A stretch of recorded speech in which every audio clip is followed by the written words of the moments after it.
Tí a bá wo ilẹ̀ Ọ̀yọ́, a máa rí wípé Ọ̀yọ́ mèsì mẹ́fà la ní ní ilẹ̀ Ọ̀yọ́. Ó nídìí torí tí ò bá nídìí obìnrin ò kí ń jẹ́ kúmólú. Yorùbá bọ̀ wọ́n ní bí ọmọdé ò bá bá ìtàn á bá àrọ́bá, àrọ́bá sì ni bàbá ìtàn. Ẹ káàbọ̀ sí ìtàn àti àlọ́ tí Motherland Reality TV gbé wá fún yín.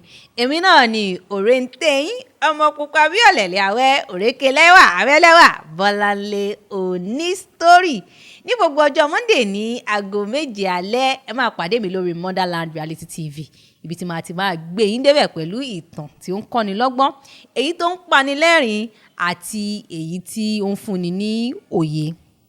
Ní alẹ́ yìí a ti tẹ̀dó sí ìlú Ọ̀yọ́, Ọ̀yọ́ òjò pàṣẹkẹrẹ ọmọ Àtìbà.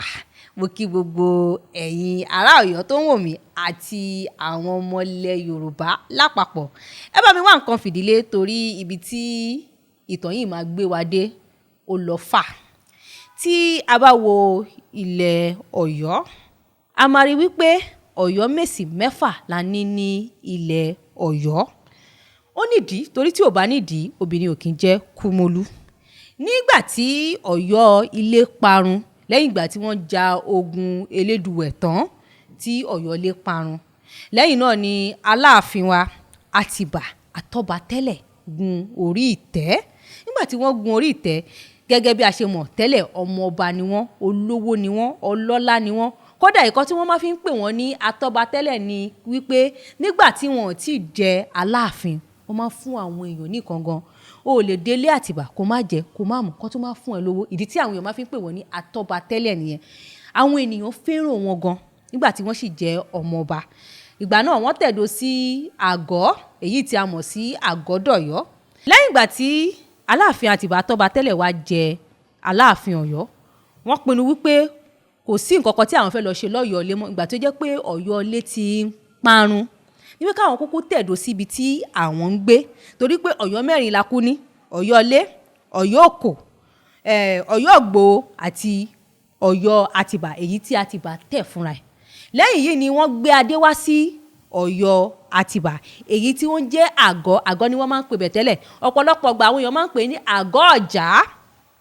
Àgọ́ ọ̀já yìí wọ́n sì ní olórí tí orúkọ wọn jẹ́ Ọlọ́jà. Nígbà tí Aláàfin Àtìbà wá ti pinnu pé ibi báyìí ni àwọn fẹ́ ṣí Ọ̀yọ́ tuntun wá. Ìdí nìyí tí wọ́n bá fi ń kí Ọ̀yọ́ yìí ní pé Ọ̀yọ́ Aláàfin òjò pàṣẹkẹrẹ ọmọ Àtìbà. Nígbà tí Aláàfin Àtìbà ti pinnu wípé ibi báyìí ni àwọn fẹ́ gbé Ọ̀yọ́ wá, Ọ̀yọ́ tuntun. Ẹ sì mọ̀ wípé àgọ́ ọ̀já yìí wọ́n ló lórí tí a mọ̀ sí Ọlọ́jà. Ọ̀gá méjì ò sí ń bẹ nínú ọkọ̀, gẹ́gẹ́ bá ṣe mọ̀ pé Aláàfin lágbára gan. Ọlọ́jà wá gbé agbára lẹ̀ fún wọn pé Aláàfin àwọn ò tó yájú sí yín o. Àwọn ti yọwọ́ kúrò nínú káwọn jẹ́ olùdarí àgọ́ ọ̀já.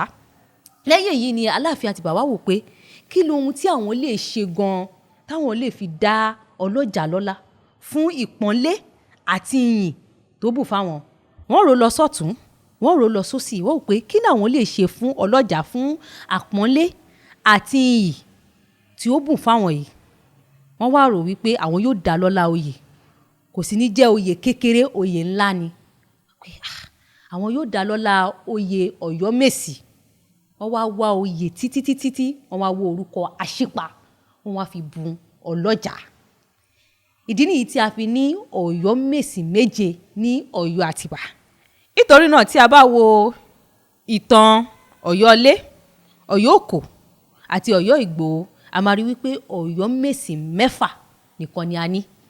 Ọ̀yọ́ Àtìbà ló wá di wípé à ń ní Ọ̀yọ́ mèsì méje. Ìṣẹ̀lẹ̀ tí ó dẹ̀ fà á ni mo ṣàlàyé ẹ̀ fún yìí. Tó ẹ̀yin ará ilé, ó wá di ọwọ́ yín.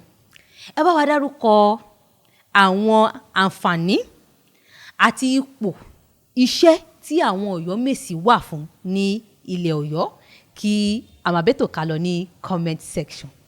Orúkọ tèmi ò yí padà. Èmi náà ni ọmọ yín, àwẹ́lẹ́wà yín, òrékè yín, fine girl tó ṣá proper.